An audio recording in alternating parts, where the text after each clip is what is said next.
ជំរាបសួរពុកម៉ែមីបងប្អូនទាំងអស់គ្នាជាទីគោរពនិងជាទីស្រឡាញ់នេះគឺបតងខ្សែករបស់ខ្ញុំដែលបន្ទាប់ពីស្រូប2អង្គនេះរួចហើយណាឥឡូវឡើង9ហើយណា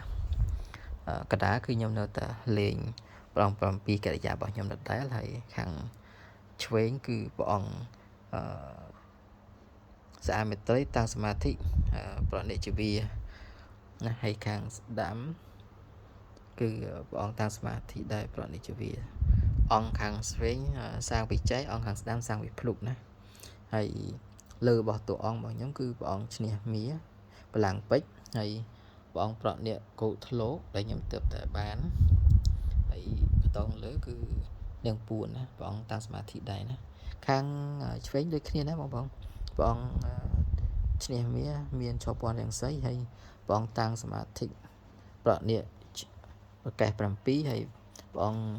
តាំងសមាធិសាងបច្ច័យដំរីរបស់ខ្ញុំណាភ្លុកនឹងចៃណាហើយកដាខ្ញុំលេងចែកាច់ជ្រូកព្រៃខ្នាយកាច់ជ្រូកព្រៃហើយខ្នាយតាន់ហើយថ្មិញជីដូនរបស់ខ្ញុំហើយនេះຂະຫນາດ9លីណាបងដោយសារខ្ញុំអស់កាលមកលេងអញ្ចឹងខ្ញុំយក9លីមកជំនួយហើយ9លីរបស់ហើយសេក9លី10លីរបស់ខ្ញុំថែមស្ពឺបុរាណរបស់ខ្ញុំទៀតដើម្បីប្រកបគ្រប់សេកអញ្ចឹងទៅណាអញ្ចឹងខ្ញុំបន្ថែមដូចគ្នាដែរនេះមើលខ្ញុំបន្ថែមខ្ញុំអត់បន្ថែមគឺបានន័យថាខ្ញុំពាក់អត់ត្រូវទេដោយសារខ្លីអញ្ចឹងបើអត់បន្ថែមសេកអត់ថែមមកគ្រប់បុរាណគឺពាក់អត់ត្រូវអញ្ចឹងក៏ខ្ញុំបន្ថែមឲ្យគ្រប់ចំនួនទៅបាទអញ្ចឹងសម្រាប់មកខ្សែនេះដូចគ្នាដែរខ្ញុំជាវបងបើសិនជាត្រូវថ្លៃគ្នាអង្គណាមួយបងសួរនាំទៅត្រូវថ្លៃគ្នាខ្ញុំជាវតែគាត់ថាខ្នាយកាច់នេះខ្ញុំអត់ជាវទេណាថ្មិញជីដូនរបស់ខ្ញុំគឺខ្ញុំអត់ជាវដែរណាហើយចែដំរីនេះគឺខ្ញុំអត់ជាវដែរណាដែលព្រះអង្គពីកិរិយាក៏ខ្ញុំអត់ជាវដែរហើយព្រះអង្គស្អាមេត្រីត្រូវថ្លៃខ្ញុំជាវដែរណាហើយព្រះអង្គតាំងសមាធិប្រណិជវាត្រូវថ្លៃក៏ខ្ញុំជាវដូចគ្នាព្រះអង្គតាំងសមាធិបលាំងពេជ្រឆោពន្ធរាំងសីមានឆោពន្ធរាំងសីនៅពីក្រោយត្រូវថ្លៃខ្ញុំជាវព្រះអង្គតាំងសមាធិបលាំងពេជ្រក៏ត្រូវថ្លៃខ្ញុំជាវដែរនិយាយទៅអត់តែប្រមាណអង្គទេដែលខ្ញុំអត់ជាវដោយសាររបស់អនុស្សាវរីយ៍ចឹងរំខ្ញុំបានមកគឺជូរចត់ណាចឹងខ្ញុំអត់ដាច់ចិត្តជាវទេតែបើអង្គផ្សេងមិនមែនថាមានអនុស្សាវរីយ៍ជាមួយខ្ញុំមានដូចគ្នាគាត់ថាខ្ញុំអត់ដាច់ចិត្តជាវចឹងណាហើយពីច្រើនមានអ្នកសួរនាំដែរបងផ្សេងគាត់ឆាតសួរនាំខ្ញុំដែរថាខ្ញុំជាវប៉ុណ្ណាដល់ពេលខ្ញុំប្រាប់តម្លៃទៅគាត់អត់ឃើញសួរនាំឲ្យតទៀតរបស់នេះគឺខ្ញុំស្គាល់ប្រភពច្បាស់លាស់ណាថាភ្លុកចំភ្លុកចែចំចែអញ្ចឹងឲ្យខ្ញុំជាវធូរថ្លៃក៏ពិបាកដែរអញ្ចឹងជំរាបបងថារបស់ថ្លោកមកទោសរបស់ថោកវាតែងតែមិនល្អអញ្ចឹងណាអញ្ចឹងរបស់ខ្ញុំមិនថ្លៃពេកហើយក៏មិនថោកពេកដែរមកល្មមមកយកទៅគ្រប់បូជាតបានដូចពីអង្គនេះអញ្ចឹងនេះភ្លុកដូចគ្នាណាភ្លុកសុទ្ធតែគាត់ថាតូចណាខ្នាតបតងណា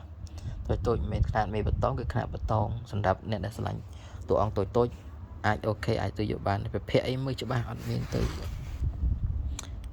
បាត់ភ័ក្របាត់អីទេទាំងមើលបិឆិតទាំងមើលវិឈៀងគឺមើលត្រង់គឺអូខេណាបតងវិភ័ក្រខ្នាតបតងណាព្រះអង្គប្រណិជវាសម័យកោធ្លោកនេះក៏ដូចគ្នាដែររចនាបថកោធ្លោកណាវិភ័ក្រច្បាស់ណាអត់ឃើញវិភ័ក្រទេណាហើយស្រោបហើយស្អាតទៀតស្រោបស្អាតណាស់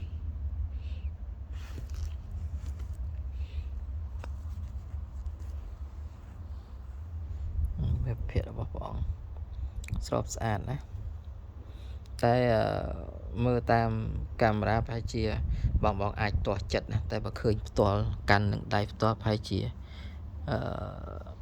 អត់ស្ដាយលុយនឹងជាវណា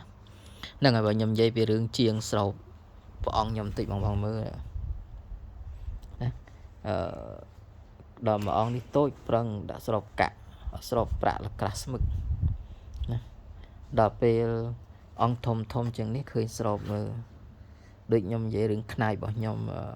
វីដេអូពុនចឹងគឺស្របខ្ញុំសឹងតែនិយាយអត់ចេញខ្នាយស្របស្ដើងដល់ពេលអញ្ចឹងយើងពិបាកមែនទែនបាទនិយាយគ្នាណាពេលអញ្ចឹងមនុស្សនិយាយតម្លៃត្រូវគ្នាអស់ឲ្យស្របហើយចុងក្រោយថាស្របអត់ចំណេញស្របបានតាមទឹកលុយដល់ពេលអញ្ចឹងខ្ញុំអស់យោបល់និយាយចឹងវីដេអូខ្ញុំមានតែប៉ុណ្្នឹងទេចែករំលែកជូនបងប្អូនទស្សនាកំសាន្តនិយាយពីរឿងខ្សែករបស់ខ្ញុំចឹងអរគុណច្រើនជម្រាបលាជួបគ្នានៅវីដេអូក្រោយៗទៀតជូនពរសុខភាពល្អជួបជ័យគ្រប់ភារកិច្ចតើណាចិត្តឆ្ងាយជួបតែសេចក្តីសុខសប្បាយហើយជួបតែមនុស្សល្អអរគុណច្រើនជម្រាបលាជួបគ្នានៅវីដេអូក្រោយៗទៀតហើយបើឃើញខ្ញុំនៅខាងក្រៅស្គាល់ខ្ញុំអីជួយហៅខ្ញុំផងអរគុណច្រើនជម្រាបលា